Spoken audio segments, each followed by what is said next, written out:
بسم اللہ الرحمن الرحیم۔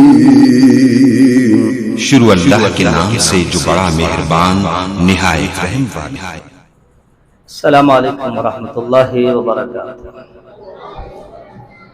الحمدللہ رب العالمین والصلاة والسلام علی سید الانبیاء والمرسلین نبینا محمد وعلی آلہ وصحبہ اجمعین ومن نہج نہجہم بإحسان الی یوم الدین وبعد۔ اعوذ باللہ من الشیطان الرجیم۔ ربک یخلق ما یشاء ویختار ما کان لهم الخیارہ۔ جامعۃ الاحسان الاسلامیہ ہمیشہ کی طرح اس مرتبہ بھی درپیش فتنے کے سامنے سینہ سپر ہے اور اپنا پیغام اپنے مشائخ، مدیر الجامعہ اور طلبہ کے ساتھ ریکارڈ کروا رہا ہے۔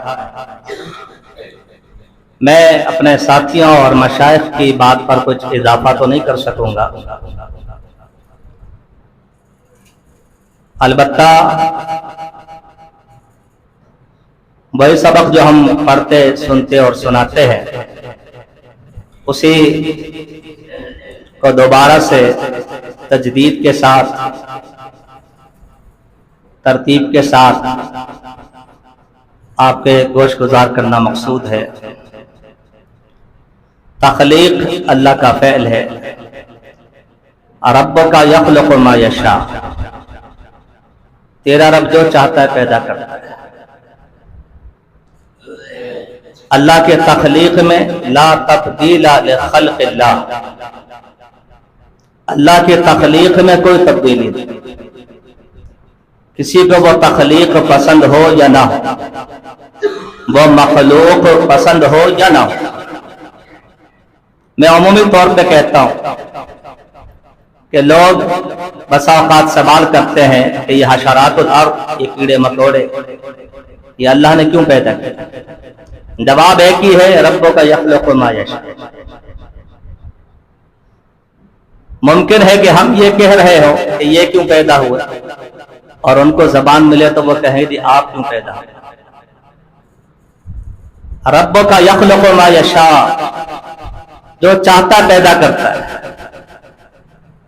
اور دوسری جگہ ان الفاظ کے بعد کہا یہب لمن یشاء اناثا ویہب لمن یشاء الذکور او یزوجہم ذکرانا واناثا ویجعل من یشاء عقیما انہ علیم قدیر۔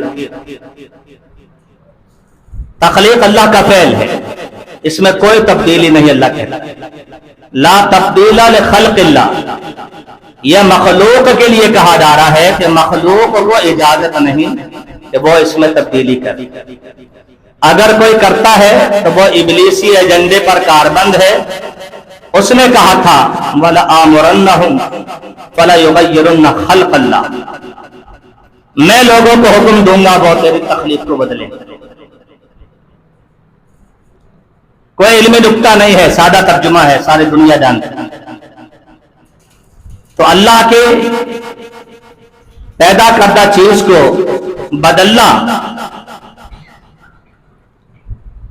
اور اتنا بدلنا کہ جنس تبدیل ہو جائے، یہ اس بات کی بین دلیل ہے کہ انسان اللہ کی رضا پہ راضی نہیں۔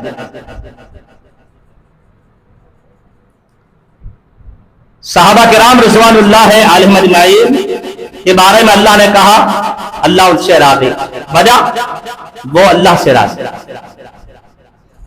رضی اللہ عنہم ورضوا عنہ، اللہ کو راضی کرنا چاہتے ہیں تو اللہ کے فیصلے پہ راضی ہونا چاہتے ہیں۔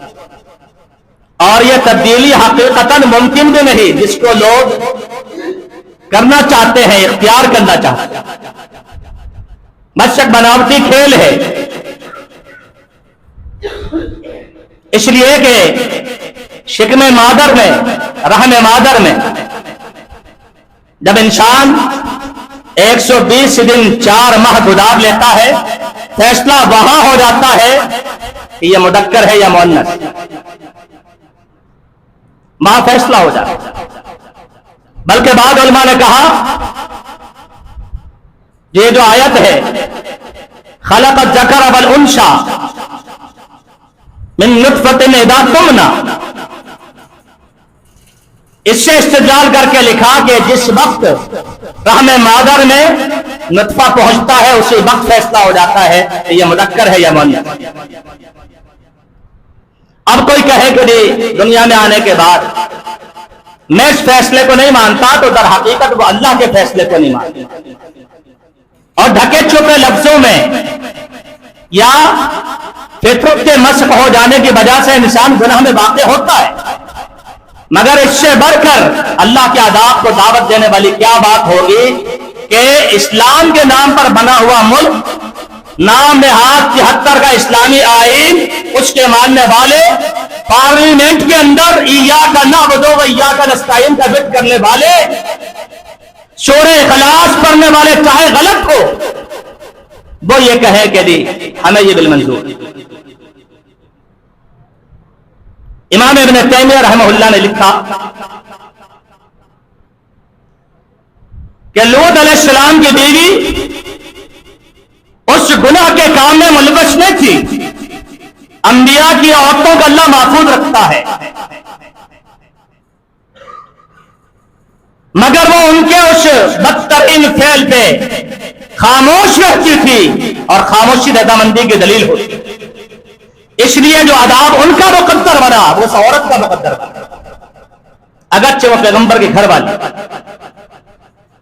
تو خاموشی جرم ہے، گونگا شیطان ہونا جرم ہے، حسب استطاعت آواز اٹھانی چاہیے، حسب استطاعت رائے عامہ کو ہموار کرنا چاہیے، اور اللہ کی بارگاہ میں اسی طرح جیسے میرے شیخ نے بابا سے بلند